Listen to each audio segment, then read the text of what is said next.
follow your deliberations with keen interest and look forward to studying the results of your deliberations. It is my belief that participants will enjoy their stay in Nigeria and go back to their respective destinations with very fond memories of their visit and tell stories of the beauty and warm hospitality of the Nigeria. I hereby declare this conference open, and I wish you all fruitful deliberations and a truly worthwhile conference. Thank you.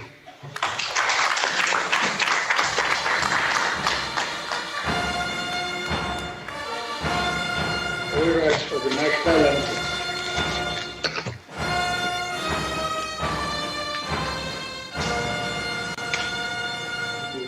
Thank you very much, Your Excellency, for that one.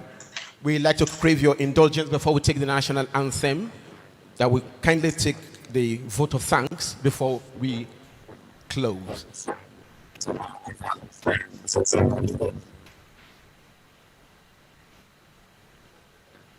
All right, we'll take the national anthem and then we'll come back to it.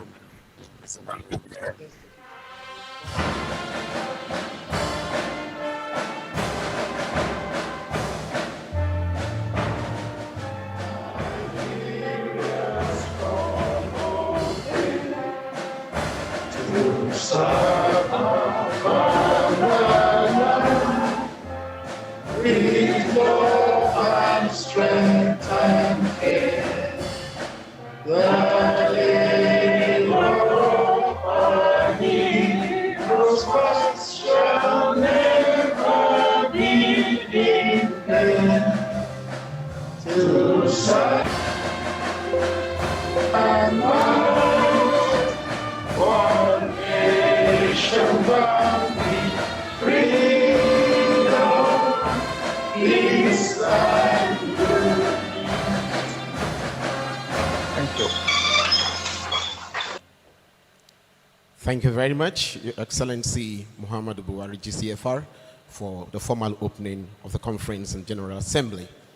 Let's be kindly seated.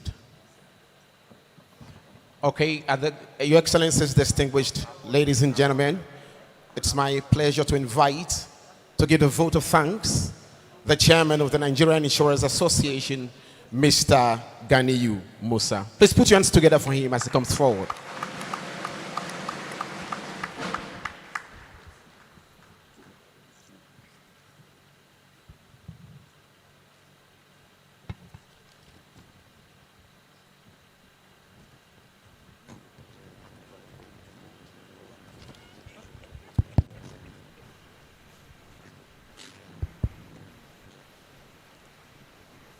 The President and Commander-in-Chief of the Armed Forces of the Federal Republic of Nigeria, His Excellency Muhammadu Buhari, GCFR,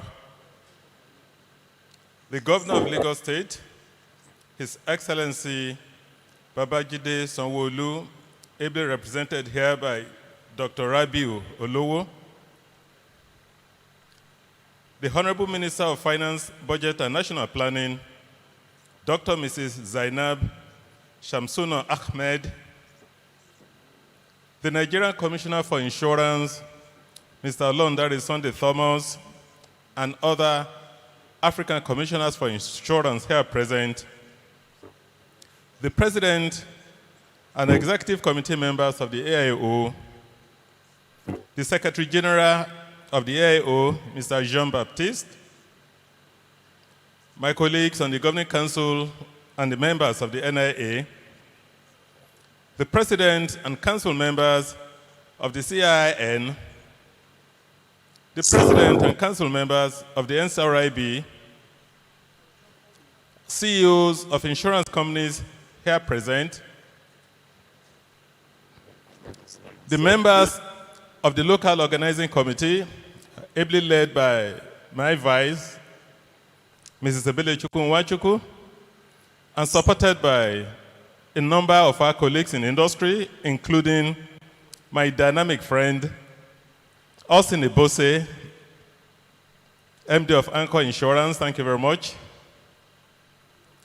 Delegates to the conference, gentlemen of the press, ladies and gentlemen. On behalf of the Governing Council and the entire membership of the Nigerian Insurance Association, and indeed the insurance industry in general in Nigeria, I want to appreciate His Excellency for gracing this occasion and honoring us with his esteemed presence. He has continued to demonstrate passion and love for the insurance industry. Today's engagement is further proof that the President has a special place in insurance in his heart and his administration. And I want to reiterate the fact that in the history of the insurance industry, as has been said, this is the first time we will be having this privilege.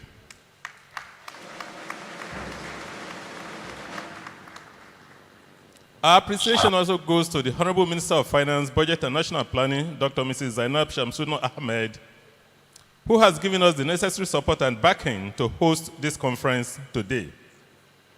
Indeed, her letter of support provided to the AIO in 2019 gave the first comfort and fillip which we needed to get the go-ahead of the AIO to commence the planning process during the initial plan to host this conference last year. Honorable Minister, I will lack words to describe the depth of appreciation we owe you for your immense support, and we're indeed privileged to have you as our supervising minister at this time. We pray for wisdom and strength for you in the service of the nation. Ladies and gentlemen, the Honorable Minister deserves a thunderous applause.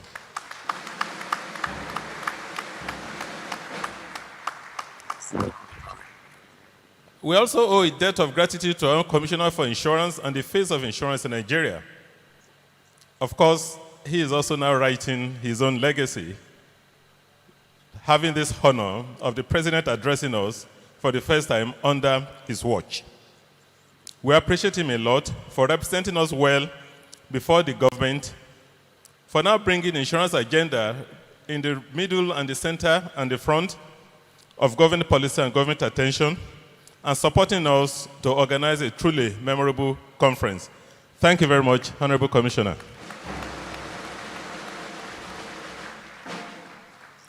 To the Executive Committee of AIO and the AIO Secretariat in Cameroon, we say a very big thank you for helping us to negotiate the sometimes difficult and slippery bends during the planning stages of this conference, especially under the current circumstances world over. We will continue to count on your support and wise counsel in the remaining days of this conference. As we go into the plenary, let us spare a thought for our brothers and sisters in the Guinea Conakry, and especially some of the delegates that are here from that country. And I will pray that we have a speedy and peaceful resolution to the emerging situation in that country. To our guests, I thank you for your support and faith in the Nigerian insurance industry. We thank you very much.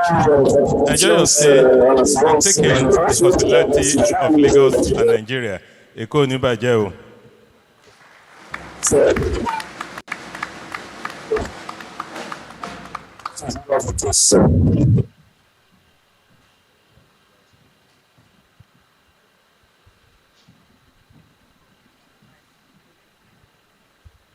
Thank you very much. A round of applause for the NIA chairman. Well, distinguished ladies and gentlemen, we've come to the end of the opening ceremonies. But to finalize this session, may I request that the photographs be taken now. Photographers, you may wish to come on stage. We'd like to take the photographs of the top table here. Sirs of Mass, please.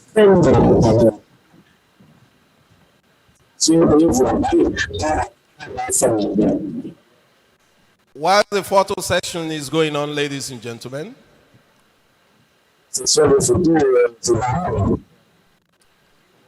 Executive Committee members of the AIO, please could you join the trail? Executive committee members of the AIO, ladies and gentlemen, the representative of His Excellency, the Executive Governor of Lagos State is very much here with us, Dr. Rabiu Olowo. A round of applause for him.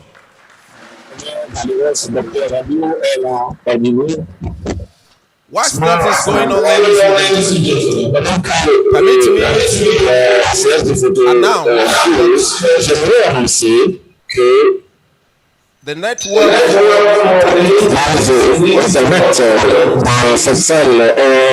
or could be linked via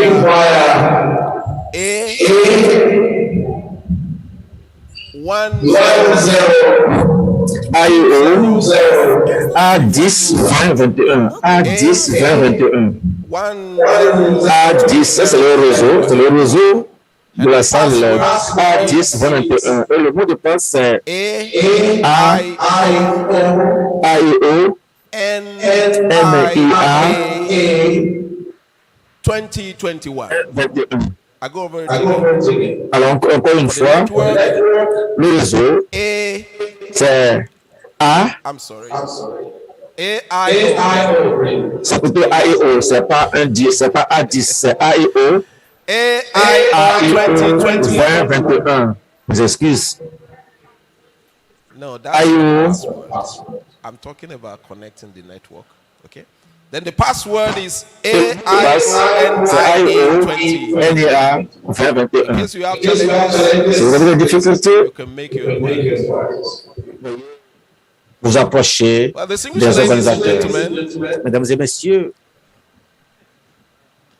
our gentlemen and ladies of the top table could please take their appropriate seats down in the auditorium. A round of applause for all of them. La table d'honneur pourra prendre leur place. Thank you very much. Pour les accompagner. Merci bien. Right away, distinguished ladies and gentlemen, Mesdames et messieurs,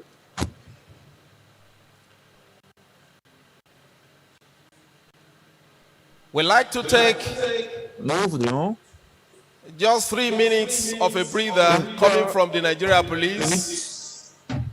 3 minutes breather from the Nigeria Police before we go to the technical overview of the theme. 3 minutes, please. And your time starts now. Du thème.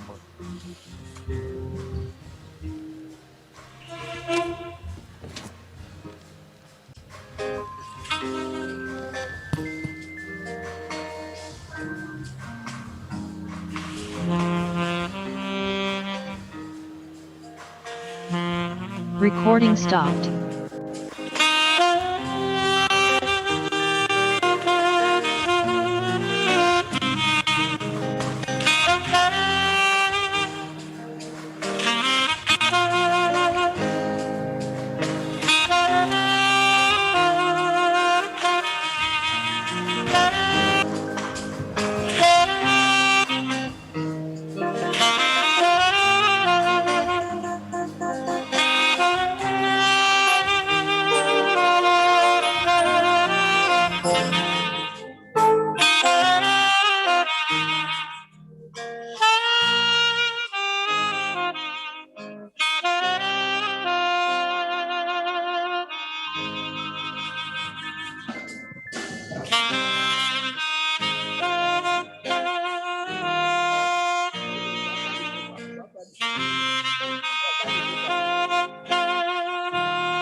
Thank you very much, the Nigeria Police.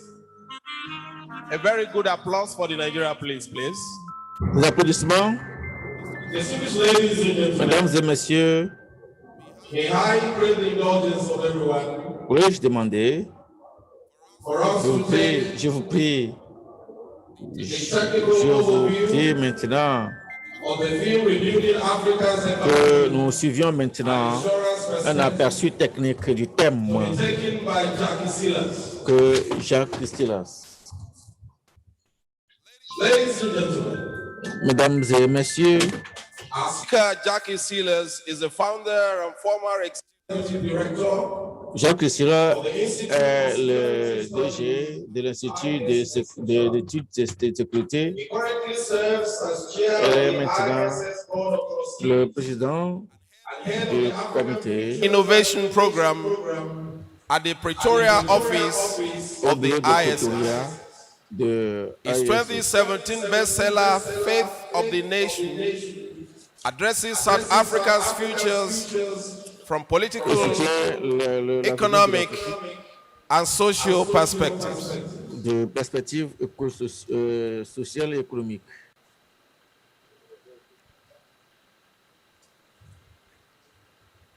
His most recent book, Son livre, ce dernier livre, Africa First, Igniting a Growth Revolution, released in March a été 2020, publié en mars takes a 2020. rigorous look at the emerging futures for other Qui donne African nations un bon avenir and the pour toutes les continent at nations large. et pour tout le continent Distinguished africain. ladies and gentlemen, Mesdames et messieurs, may I have the clearance est-ce que je from the peux technical hand that Mr. les Sealers techniciens is on with us? pourront nous assurer que Oh, M. thank you Silla very est much, en Mr. ligne. Sealers. You are addressing Merci the bien, AIO Monsieur Silla, delegation and you're talking, as you vous know, honorer on rebuilding de Africa's votre economy présence, and insurance perspective. en Good prenant morning. le thème de la reconstruction de l'Afrique, la perspective de l'assurance. Bonjour. You're not audible yet. You're not audible yet. Just tell me if you can hear me. Just tell me if you can hear me. I have unmuted on this side. Can you hear me? Just You're not audible yet, Sealers. okay, I've unmuted on this side.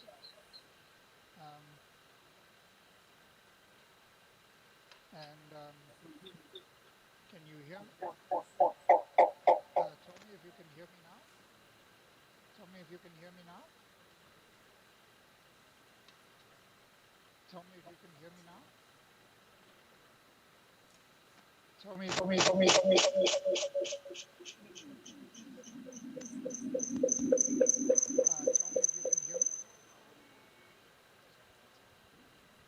Hello.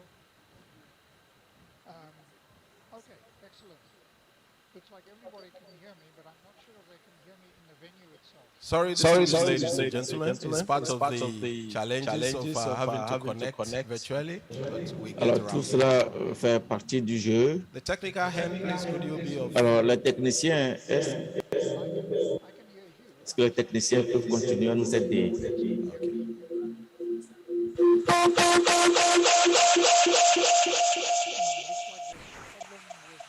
Audio in the room itself.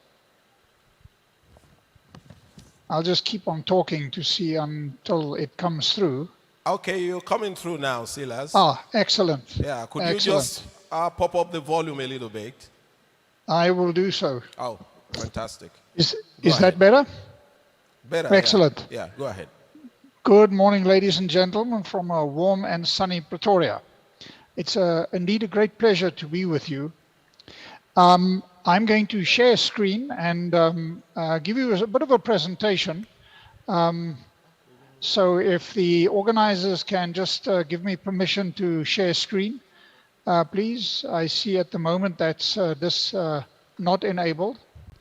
While we're waiting for that, there we are.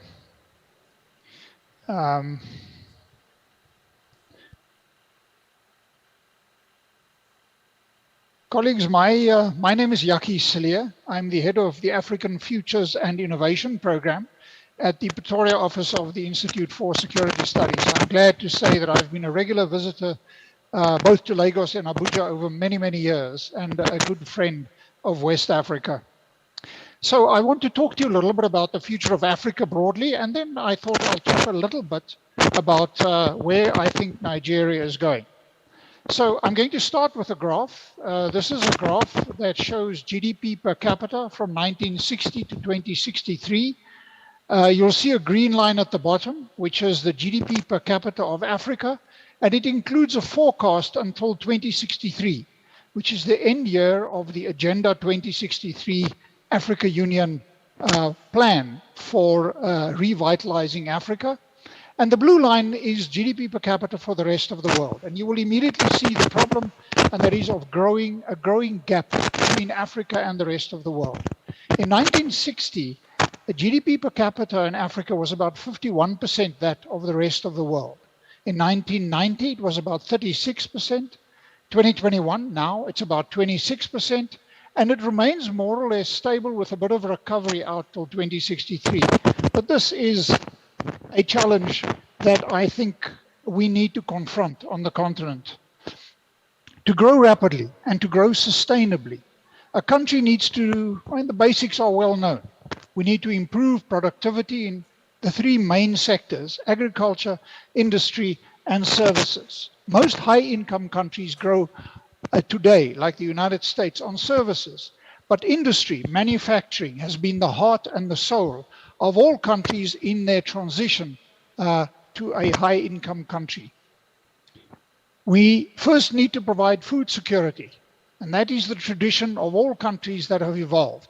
First, a focus on providing food security, educate your people, build water and sanitation and health infrastructure, go up the manufacturing curve, start trading with your neighbors and the rest of the world, and then possibly either enter a services future or maintain, as Germany has done, or as China and others have done, maintain a manufacturing focus.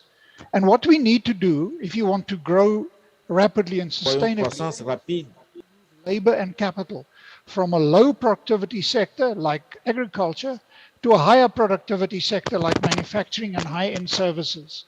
But it is important that that transition, the standard way of growing, is from agriculture to manufacturing and then eventually to services. And you need to grow jobs in the formal sector and in a way that is inclusive and releases the least carbon.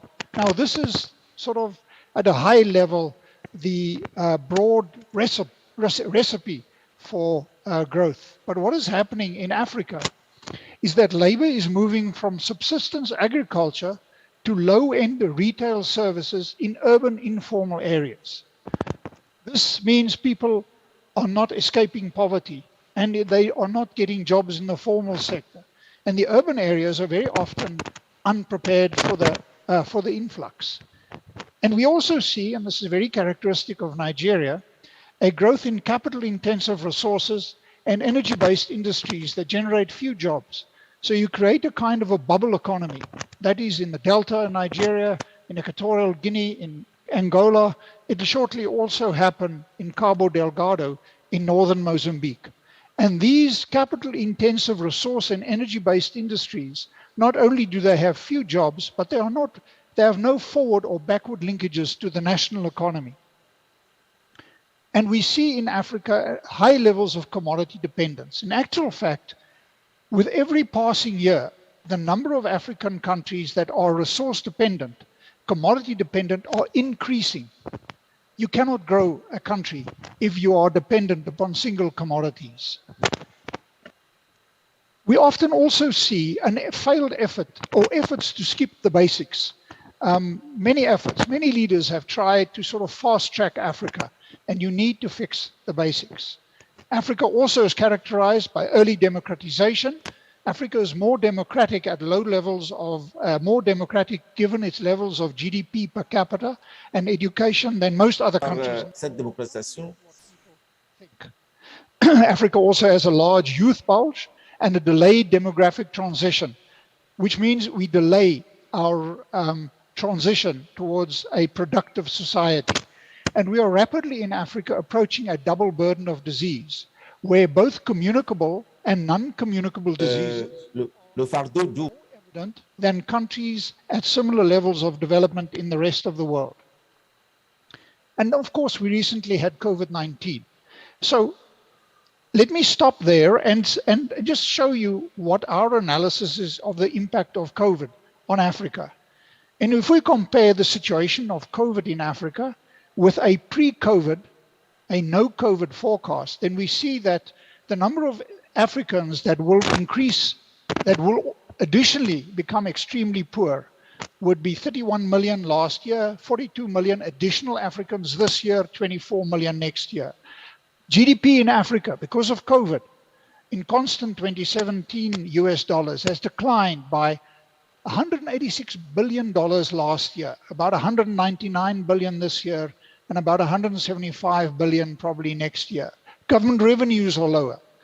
Of course, all that this demonstrates is that the additional mortality of COVID is not that important. What has happened is that the economic impact of COVID has been devastating on the continent. It will take Africa on average 6 or 7 years to recover from the impact of COVID-19. So, ladies and gentlemen, that by way of a bit of an introduction. So let me tell you what colleagues and myself, what we do here in Pretoria. We use a forecasting tool known as the International Futures Forecasting Platform that is hosted and developed at the Frederick S. Pardee Center for International Futures at the University of Denver in Colorado in the United States, where we explore past trends, we look at where the current path that we are on to understand how human, social, and environmental systems interact over time and shape the way we think about and address major issues facing human development today. IFS is a massive algorithm, it's got more than 4,000 data sets in it, and we forecast about 500 variables, and we have data until quite recently, and our forecasts are until the end of the century. I'm not going to say more about the platform, the forecasting platform that we use, but I want to tell you what we do. So you have a graph in front of you that shows the 10-year the 10-year plans of Agenda 2063.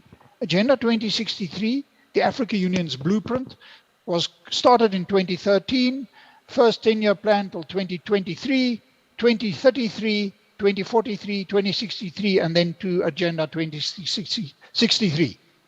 We forecast where we think Africa is headed. We refer to that as a current path forecast.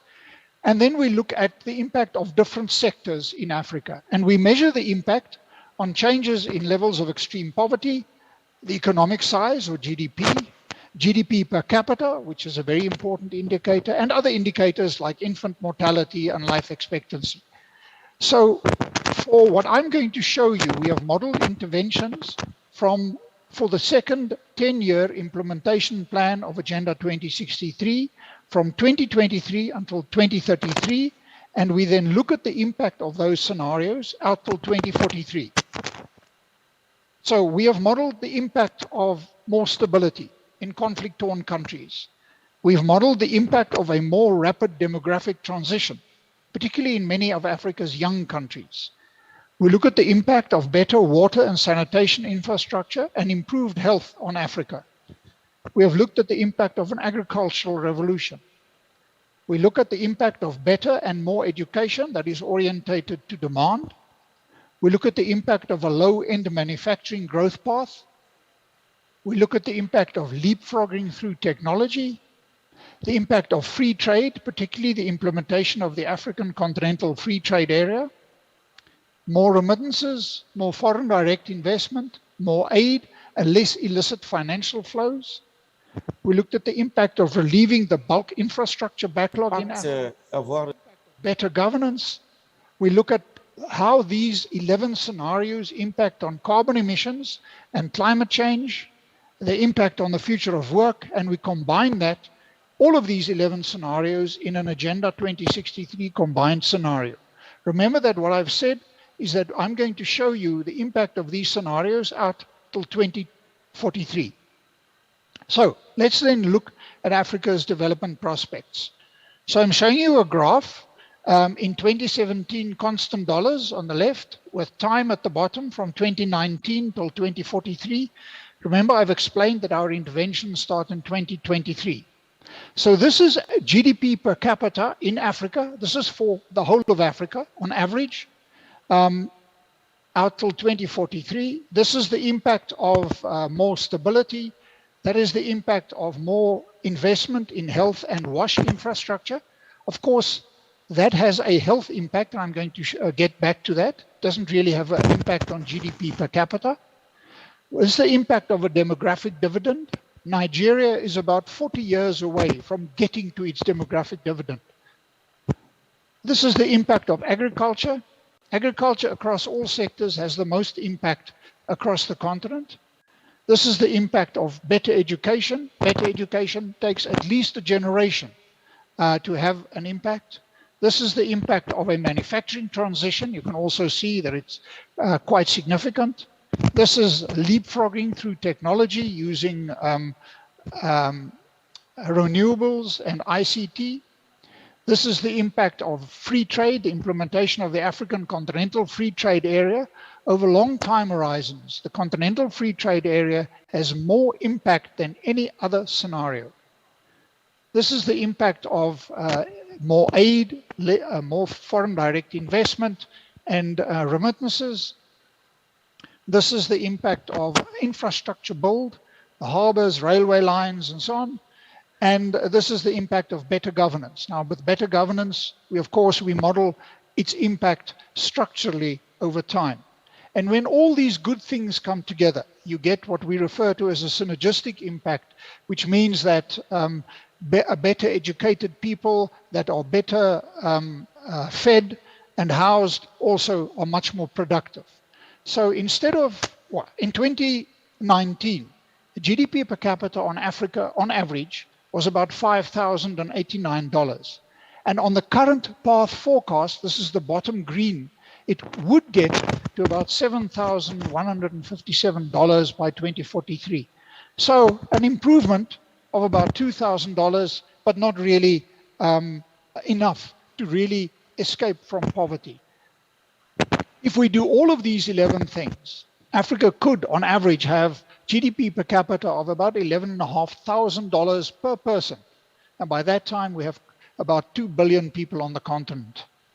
So which of these scenarios are give the best return on investment, the highest return on GDP per capita?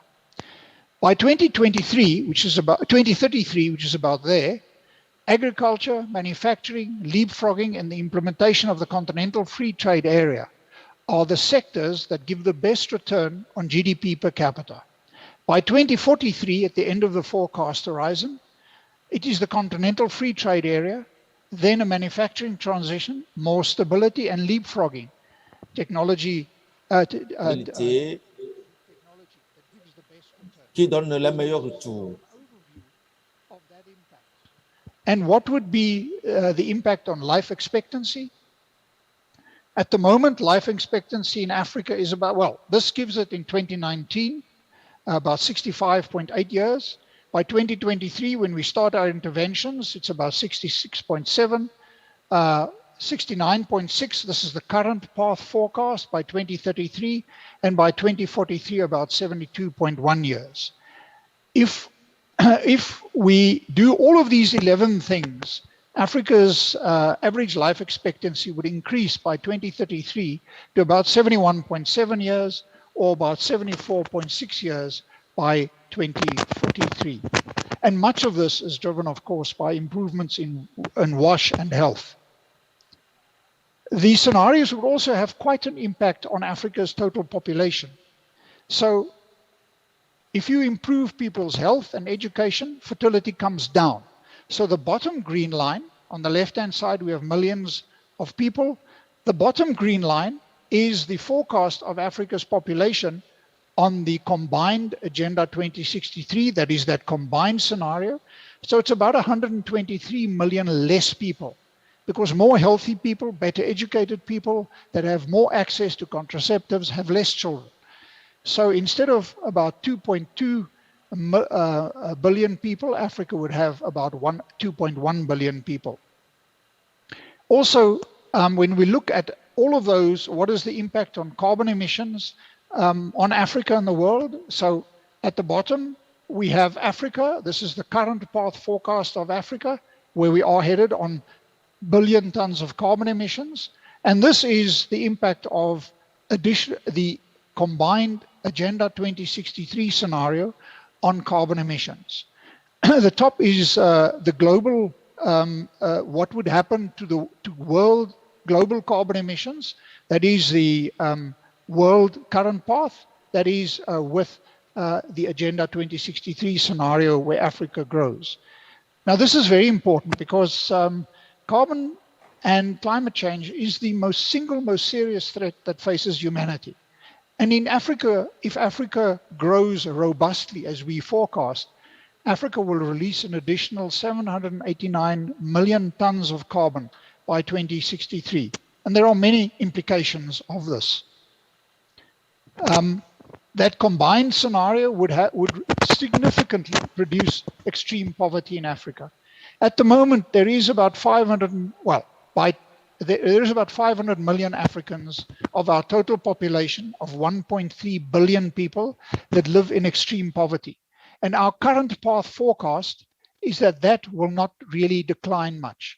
It starts to decline from about 2028, and about 2043, we think that Africa would have, our forecast is about 480 million people in extreme poverty. But in that combined scenario of all those 11 interventions, Africa can get to about 120 million people living in extreme poverty by 2043.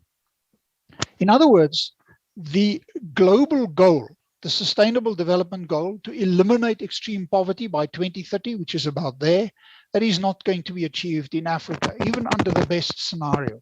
We have to work much, much harder. So to summarize this first part of my presentation, Africa needs to speed up its social, economic, and political transition by getting more rapidly to its demographic dividend, roll out improved water and sanitation and health, invest in education, agriculture, manufacturing. There is no single solution. All of these things have to happen. But since it will not produce enough jobs, we will need to expand the provision of social grants while using digitization and the fourth industrial revolution to leapfrog. Stability is a prerequisite. Trade integration and better governance is key. Aid and remittances will remain important for poor countries, even as middle-income countries attract more foreign direct investment. And of course, every country is different, and we have modeled scenarios for every African country. And we look at each of these aspects for every African country. And it obviously differs from country to country, but this shows what is necessary to put Africa first and unleash a growth revolution, which is a title of a recent book that I wrote. So with that on Africa, I now want to turn to briefly just look at the future of Nigeria. This is just a population distribution map of Nigeria to acknowledge that economic activity largely follows population concentration, and that of course what happens in Lagos is very different to what happens in Kano, Maiduguri, and so on and so forth. So this is a story, this is from 1991 until 2043. This is GDP per capita. This is Nigeria in the black line. This is a forecast. This is history. And this, I'm comparing Nigeria to the world average of low middle income countries. So whereas in 1990, GDP per capita in Nigeria was above that. It was 108% of the global average of low middle income countries. It's about 76% at the moment. And in our current path forecast, it will decline to about 72% by 2043. Clearly, Nigeria at the current is falling further and further behind the average for even low middle income countries. Remember, this is also the broad story for Africa. So it's not unique to Nigeria. If we implement all those 11 interventions that I have mentioned to you, then Nigeria will grow. This is your average growth rate for Nigeria. This is the current path forecast. This is that combined Agenda 2063 high road. Instead of growing at 6.2% on average from 2023 till 2043, you'll grow at about 9.7%. That's 3.5 percentage points more. That is significant. And what that will do is that this is what will happen to your economy. So this is the size of the Nigerian economy in 2017 US dollars, in 2019 In 2023, it will be a little bit more. And then this is the impact. This is your current path forecast, the green, and the colored bars on top are each of those interventions.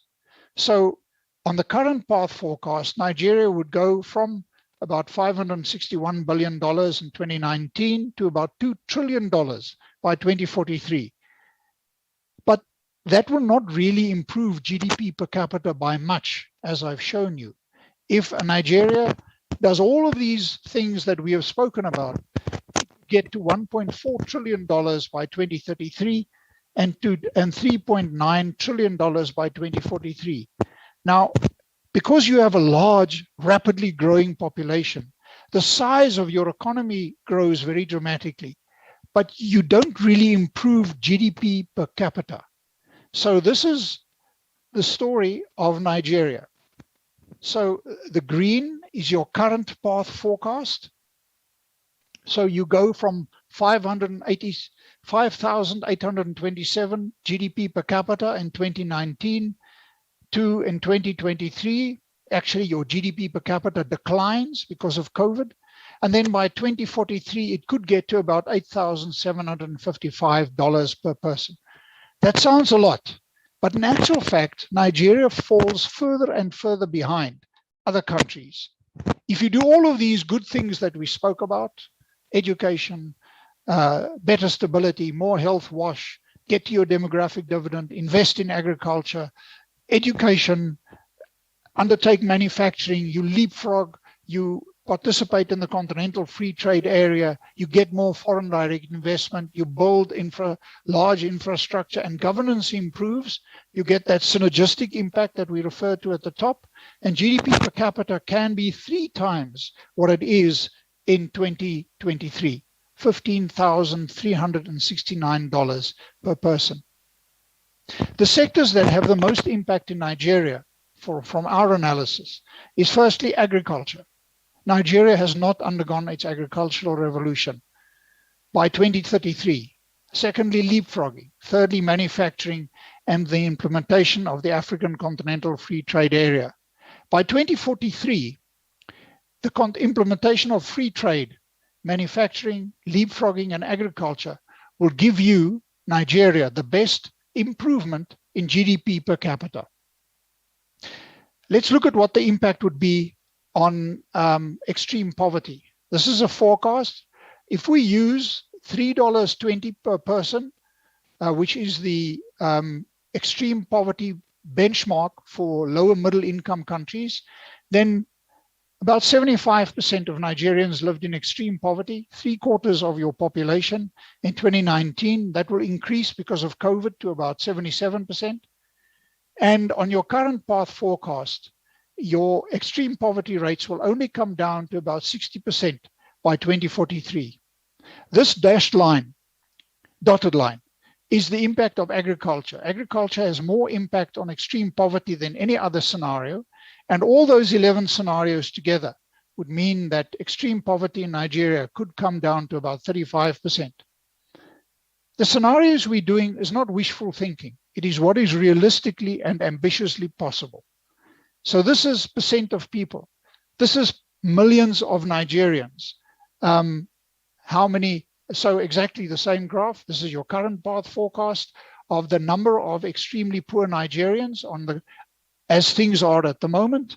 This is the impact if Nigeria undertakes an agricultural revolution, and this is the impact on all the 11 component sectors that we model.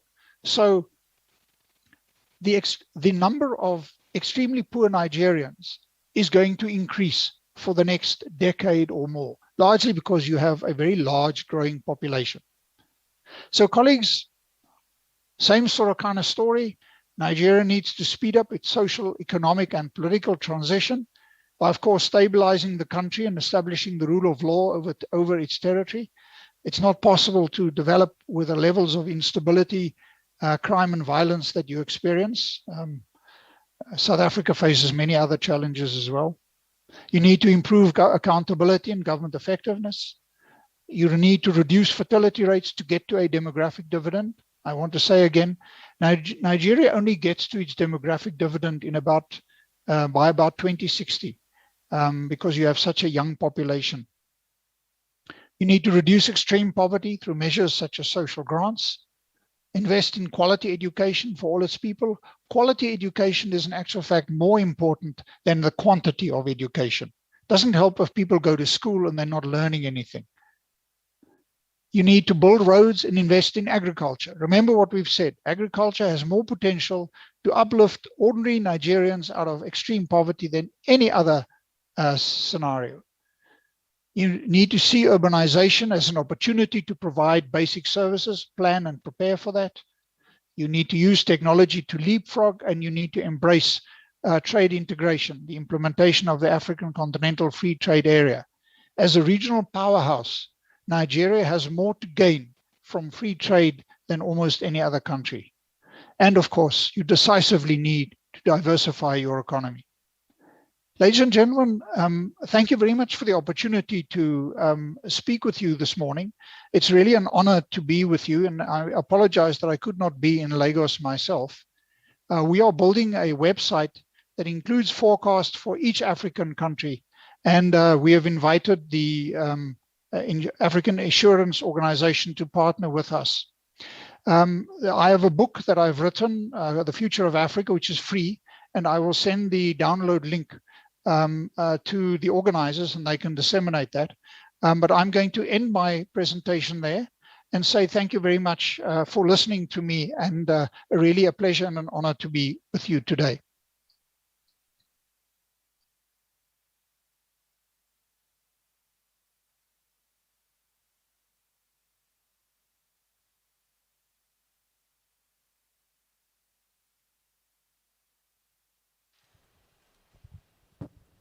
A better applause for Silas.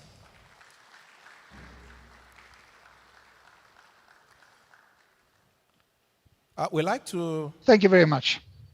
Silas, while you're still on, we'd like you to respond to some questions or comments from the delegates, if you don't mind. Yes, with pleasure. Distinguished ladies and gentlemen, should you have any question or comment that you would like to make for which you want Silas to respond to, the microphone would find you. Yes, I can see one. Please, the ushers, could you be handy? Could you be handy? Silas, I would prefer that all the questions are asked, then you respond to them. Or okay. We take them in batches, should there be a whole lot. Ladies and gentlemen, I would like you to make your identity very clear so that it could respond to you appropriately. Thank you. Yeah, thank you very much. Thank you very much, Silas. My question, or let me call it contribution. I think firstly, I'd like to thank you for the insights that you shared. But the truth remains that those insights are very, very scary given the future of Africa. My name is Dr. Rabiu Olowo. I'm Commissioner for Finance, Lagos State. So I'm looking at it from a Sustainable Development Goals perspective. Most of the figures you've given are GDP based, and given that GDP is from a supply side metrics, I'm one of the people who believe that GDP is not an appropriate measure of economic growth or development. I'd like you to confirm to us if you've used other measurement of economic development, such as the United Nations, human capital development metrics, etc., to really tell us the future of Africa given those parameters that you've talked about. My contribution will be that, are you saying affirmatively that Africa would not meet the Sustainable Development Goals for 2030? And if this is yes, it's very instructive to this audience. If you recall, we set a target for the Millennium Development Goals and everyone knows how that went. Africa was not able to meet it. Now the Sustainable Development Goals. Most of the timelines you've given, I could see 2063, that it is until 2043 that Nigeria will begin to witness some downslide in SDG 1, which is no poverty. So I'd like your confirmation on that affirmatively. Are you saying that Africa will not meet the SDG in 2030? I think the last point I want to make mention of is to help us look inwardly more on Lagos State. Lagos State is the 6th largest economy in Africa. I know that most of your research is based on sovereign government, looking at countries. But if you look at the GDP of Lagos, is higher than the GDP of most countries in Africa. And if Lagos were to be a country, it would be about the 5th or the 6th largest economy. So can you get us numbers to see where Lagos is ranking with each of these metrics? Because I can tell you affirmatively that Lagos State is an SDG-focused government, even as a subnational. Our commitment to all the 17 SDGs are deliberate. So we'd like to know if some or part of your research has taken this into consideration. Thank you very much. Thank you very much. Thank you very much. Si vous avez des questions à poser, s'il vous plaît. If you have other questions to ask. I have a lady there, if you don't mind. Adedeji. Okay, there. Somewhere there. D'accord.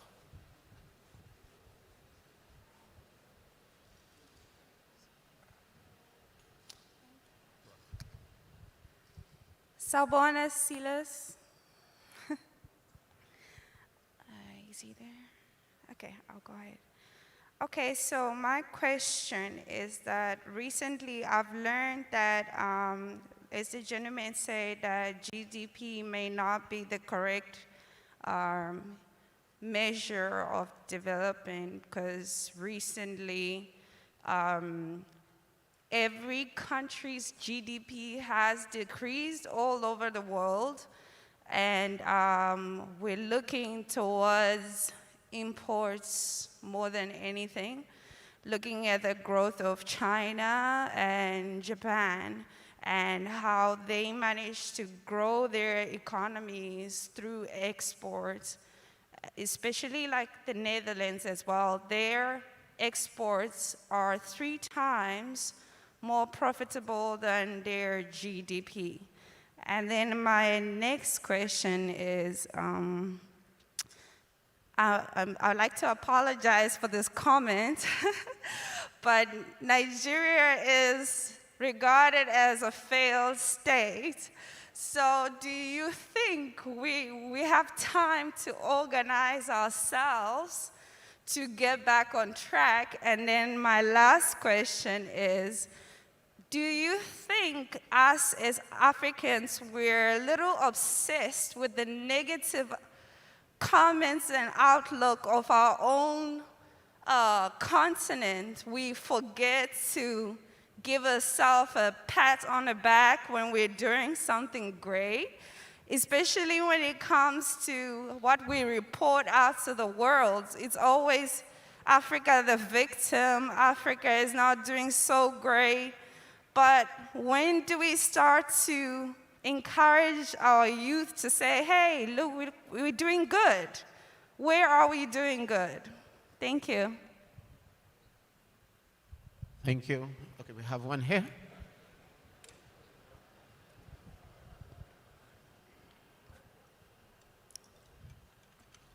Good morning, ladies and gentlemen, Your Excellencies. My name is Bimbo Onakumaya. I'm the Managing Director of Peak Thrust Insurance Brokers and also a member of the AIO Subcommittee on Sponsorship and Finance. Thank you, Mr. Sellers, for your insightful presentation.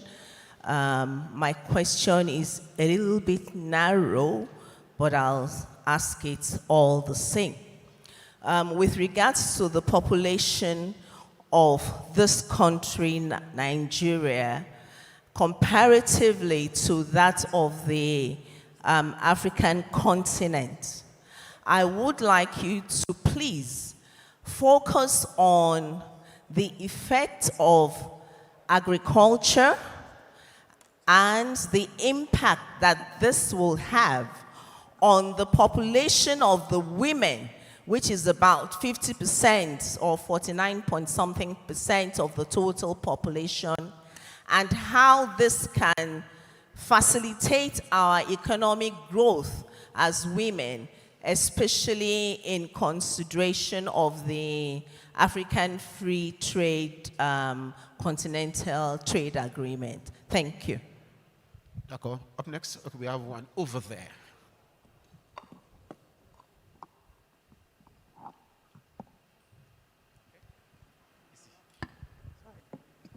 Good morning, thank you. My name is Dr. Mrs. Yeside Oyetayo. I'm the rector of the College of Insurance and Financial Management in Nigeria here. And I want to thank Silas for a wonderful presentation, but I'm sure you won't be surprised that I'm going to talk from the perspective of quality education as it helps the development in Africa. I know as a member of the African Association of Insurance Educators and Trainers, we have been talking a lot about mutual recognition and the kind of curriculum or content that we must run in our various institutions. So I want to ask Mr. Silas, what specifically do you think is lacking currently in the curriculum of insurance education in Africa? Because that will help us develop different training programs. We seem to have different challenges, but we're trying to unify, at least to know the minimum standards that what our insurance education and training should contain. Thank you very much. Do we have any more?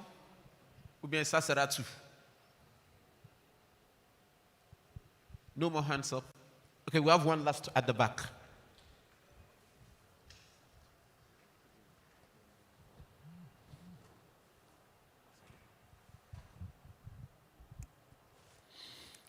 Bonjour, merci. Je suis M. Kwaku de la Direction nationale des assurances de Côte d'Ivoire.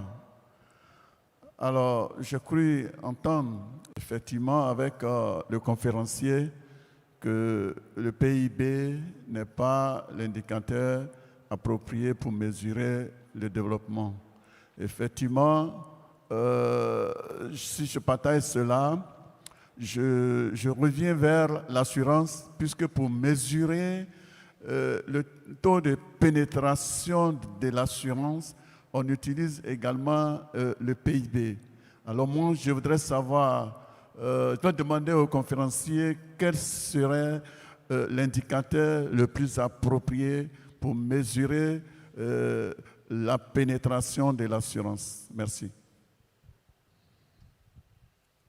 Well, he has asked that the GDP, from what he has heard, might not be the best, most appropriate measurement for growth. So he wants to know what will be the best measurement, appropriate measure to determine growth. N'est-ce pas? N'est-ce pas? D'accord. Okay, I think that will be all. Yes, thank you very much, Adedeji. I was just going to ask you, delegate you to interpret that. Mr. Silas, please could you respond to these questions in very short time? And that those of us that are virtually present, in case you have questions, you could get them across to us, and then we'll read it to this August gathering. Thank you. Silas, please go ahead. Thank you very much, Master of Ceremonies, and thank you again for the opportunity to speak with you. The forecasting platform that we use, the International Futures Forecasting Platform, has several thousand data sets in it. When you use data, you must be able to use data that is comparable with one another. And GDP remains, has many challenges, but it remains the most stable source of comparing countries to one another. Recently, when we benchmark countries and update their GDP forecasts, we have increasingly brought the informal economy into our forecasts of GDP and so on. So GDP and GDP per capita has many challenges, but we complement within our forecasts using, for example, the various other indices of well-being. And of course, we forecast and bring in inequality. We largely use the Gini coefficient of inequality, which also has some problems. So I'm very aware of the challenges that you put forward with the reliance on GDP and GDP per capita. But we need data between countries that is comparable with one another, and GDP and GDP per capita remain, they're not ideal, but they remain very useful in that regard. I think what I've tried to indicate, ladies and gentlemen, I've not tried to give you a rose-colored view on Africa, but I've presented to you data, and until 2020, it's data, and then forecasts on where we think Africa has been, is headed. Now, there are many reasons why Africa has been underperforming compared to the rest of the world. There are deep historical reasons that relate to the high disease burden that the continent has, the fact that we have never undergone our agricultural revolution in Africa, and the agricultural revolution is foundational to development. Only once you have undergone your agricultural revolution and you have fed and made sure that all your people have adequate food, can you in actual fact undergo your education and eventually your manufacturing transition. And there was some remark about China and Japan. You didn't mention the Asian tigers. Every country in the world, literally, that today is a high-income country has gone through an agricultural revolution and eventually an industrial revolution and manufacturing revolution. And then over time, some, like the United States, have undergone a transition to high-end services. But what we find in Africa is a transition, and I spoke about this, from low-end informal agriculture in rural areas to low-end informal services in urban areas, very often in informal settlements. This is not productivity enhancing. You need to enhance the productivity of your agricultural sector, and then you need to embark upon a low-end manufacturing entry. And one way of doing that is to go up the agro-processing route. I'm, of course, generalizing. But all those countries that I've mentioned, the Asian tigers, China, Japan, South Korea, Europe, the United States, they all went through this agricultural and manufacturing transition, because manufacturing changes your services sector and it changes your agricultural sector. It unlocks growth and unlocks productivity. There are some countries, India is a good example, that has embarked upon a services-led growth path coming from a low level.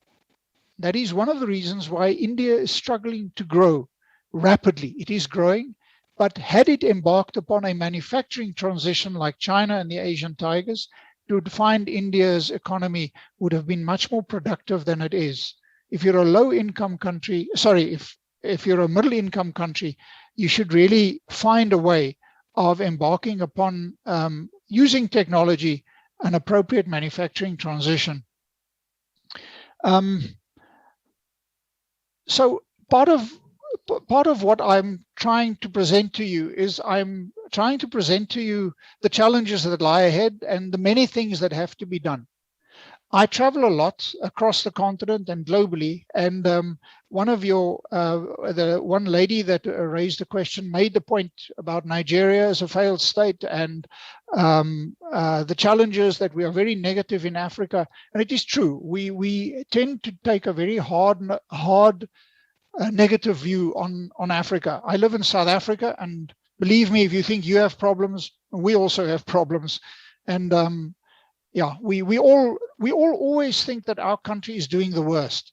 But if you look at, as I travel across the continent and in Africa and elsewhere, all countries face problems. And our challenges are often a function of our levels of development. There's a very interesting recent book that has come out that points to the extent to which the United States, which many of us look at and admire, was more corrupt than anybody else in the 19th century. And corruption is sometimes a function, and poor governance, a function of levels of development and so on. So I work with structural indicators, and those structural indicators are really very characteristic of poor countries. Whether Nigeria will change its image of having all kinds of problems is up to Nigerians. It's not up to anybody else. And it's really the leadership in Nigeria that will determine that. And you have made progress the last few years. There's absolutely no doubt about that. So I think one must be careful about having too negative and sort of focus very much on the own challenges. There are things. COVID has hit Africa extremely hard, and we have to really change and gear up our economic growth if we are going to recover from the damage that COVID has done. But what needs to be done? In the case of Nigeria, I set out a few of the requirements. It's not rocket science. One of the questions related to the issue of education, and particularly what needs to be done within the insurance industry. And clearly, basic literacy is critical. Financial literacy is absolutely critical in your broader educational system as well as for the insurance industry. Nothing replaces the basics of education, reading, writing, and arithmetic. And very often fixing those basics and making sure that everybody gets a decent and a quality education is absolutely critical. So, ladies and gentlemen, I'm aware of time. I'd be very keen to engage with you. There are a few questions in the chat function that I will respond to individually. But thank you very much for the opportunity to speak with you. And I've shared a link to the book, which you can download for free, which I'm quite sure you will find interesting to read, because the structural drivers of growth that Nigeria confront is very common across the continent. But you have a particular responsibility. You are the giant of Africa. And we used to be the giant, but one thing that I can say to you is if Nigeria does not get its house in order, West Africa cannot get its house in order. So thank you very much.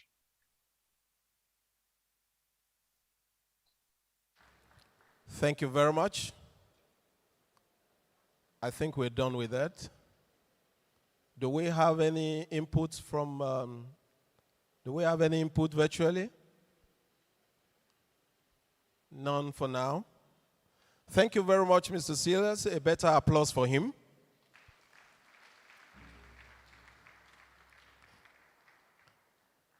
May I invite Adedeji to please take us through a bit further. Yes.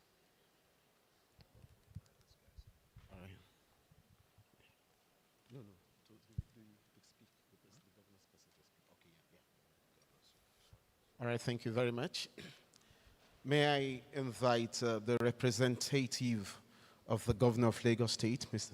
Babajide Olusola Sanwo-Olu, to please come forward. That's the Honorable Commissioner for Insurance, Dr. Rabiu Olowo, Honorable Commissioner for Finance, Lagos State. Please put your hands together for him.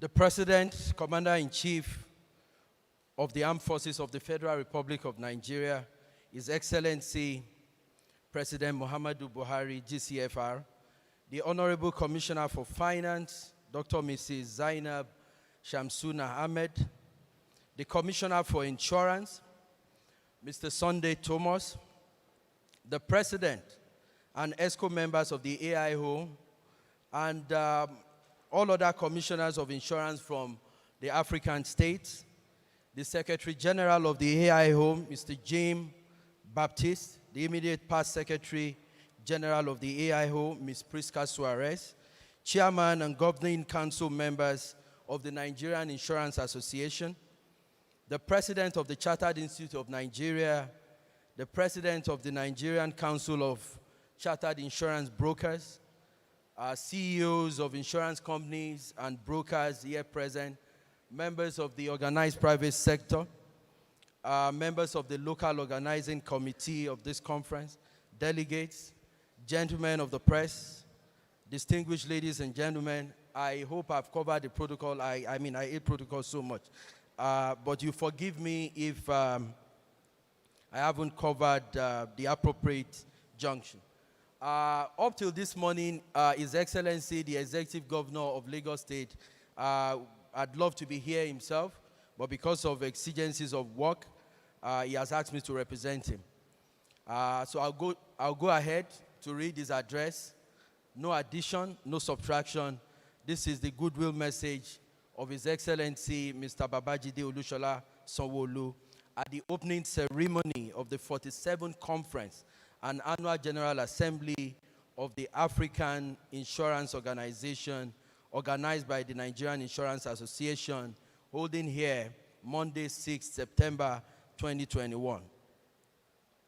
I'm greatly pleased to join His Excellency President Muhammadu Buhari, GCFR, distinguished guests and delegates from the various nations of Africa and other parts of the world at this 47th Conference and Annual General Assembly of the African Insurance Organization, as we discuss the significant role insurance has to play in rebuilding Africa's economy.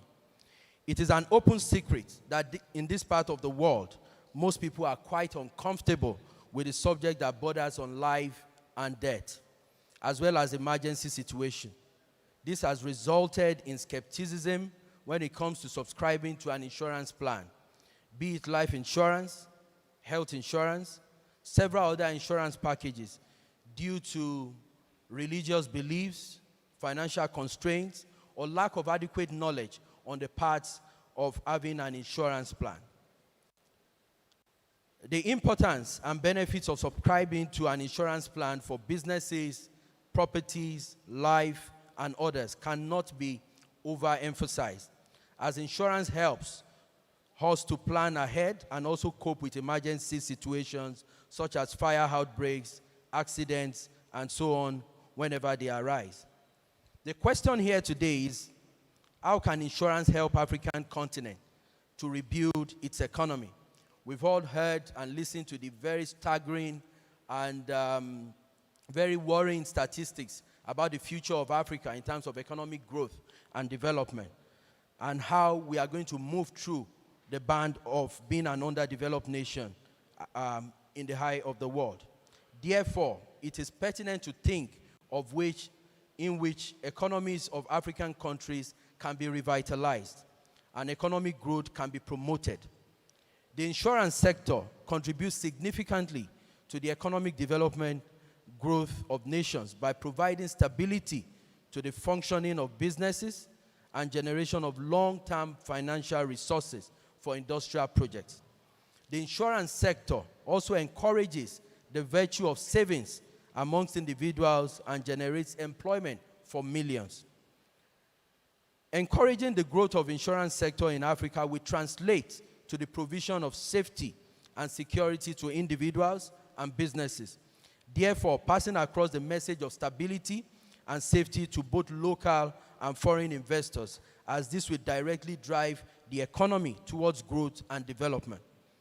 The funds generated by the sector, as well as the form of premium due to its long-term nature, are always very essential to the growth of the economy, as in developed nations, for instance, where these funds are invested in infrastructure, building long-term infrastructural projects such as roads, ports, power plants, and many others that have direct impact on the economy.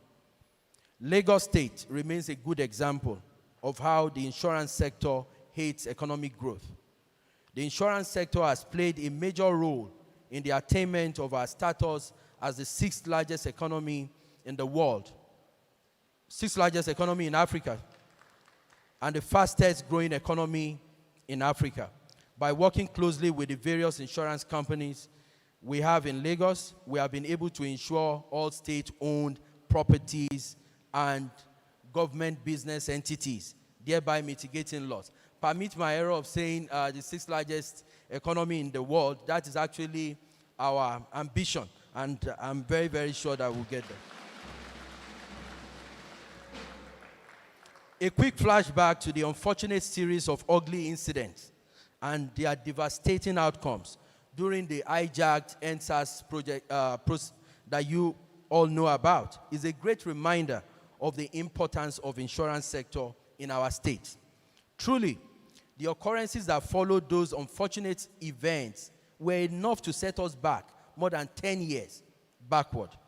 But because businesses, especially government business entities, and our government and private-owned properties and infrastructure were destroyed, but we're able to rise up to the challenges and overcome some of them, thanks to the various insurance plans that have made the recovery process, especially the rebuilding of damaged infrastructure and replacement of public assets, seamless. We must thank the insurance industry. We are a true test and a true ambassador to the fact that insurance really, really works. I would like to encourage everyone to subscribe to an insurance plan. As a government deeply concerned about the safety and welfare of our citizens, as well as properties and infrastructure in the state, we have engaged the services of over 150 insurance brokerage companies annually, serving as intermediaries with over 20 insurance companies to provide end-to-end risk management services for all classes of insurance in the state, including group life, group personal accident package for the entire workforce of the Lagos State government. All these including putting in place several emergency response agencies, as we are doing, to safeguard the life and properties of over 22 million Lagosians. With our rising population well ahead of 22 million people, an expected population boom by 2050, Lagos and Lagosians cannot afford to shy away from the services of the insurance sector. This is why we have continued to partner with various insurance bodies and associations in the enlightenment of our people on the benefits of insurance in mitigating losses that might result from unforeseen occurrences. I assure you of our commitment to work closely with the insurance sector in our quest to rebuild a resilient and 21st century economy. Our door is open to welcome your ideas and new innovation. I wish you a beautiful afternoon as you proceed in this conference. Thank you very much for your kind attention. Thank you. Thank you very much. A round of applause once again, ladies and gentlemen. Applaudissez. Merci beaucoup. I want to really thank Dr. Rabiulu, Honorary Commissioner for Finance, Lagos State, who has ably represented the Governor of Lagos State. We thank you very much for your robust engagement with the Nigerian insurance industry. Well, we want to quickly take a few announcements. Please, the morning and evening pick-up time of all delegates at AIO conference designated hotels is 8:30 and 6 p.m. C'est-à-dire, si vous voulez aller à votre hôtel, le temps pour départ, c'est 8h30 de votre hôtel d'ici, et pour retour à votre hôtel sera 18h. Et assez d'autobus pour faire ça. There are enough buses available to pick you up. Also, please to keep the track of the details of the itineraries of delegates, departure and flight schedules.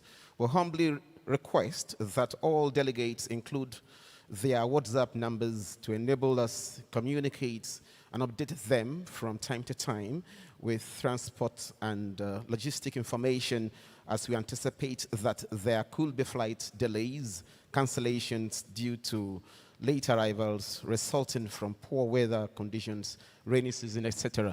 Donc, nous voulons avoir votre numéro de téléphone, c'est-à-dire WhatsApp. Si peut-être il y a des problèmes avec votre vol, il faut nous donner ça. And for any assistance or further clarification, please visit the information desk. Si vous avez autre chose d'importance, il faut nous visiter. Finally, COVID-19 PCR test.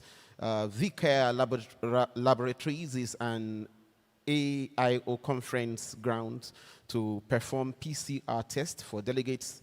Results are just within 24 hours. Si vous voulez faire votre test pour COVID, ils sont ici, c'est-à-dire VCare Laboratories. C'est juste un jour seulement pour faire ça. Ils sont derrière nous. Okay, it's now time for coffee break. We've waited so long, and it's been a fruitful day, and that will be just outside here. Juste à côté de nous maintenant, nous allons avoir la pause pour café maintenant. So, Excellencies, distinguished ladies and gentlemen, we'll have coffee break, and then we'll be back here to continue with the afternoon deliberations. Amusez-vous bien, s'il vous plaît. We can now go for coffee break. Band, you want to give us some music? Very good. Merci bien.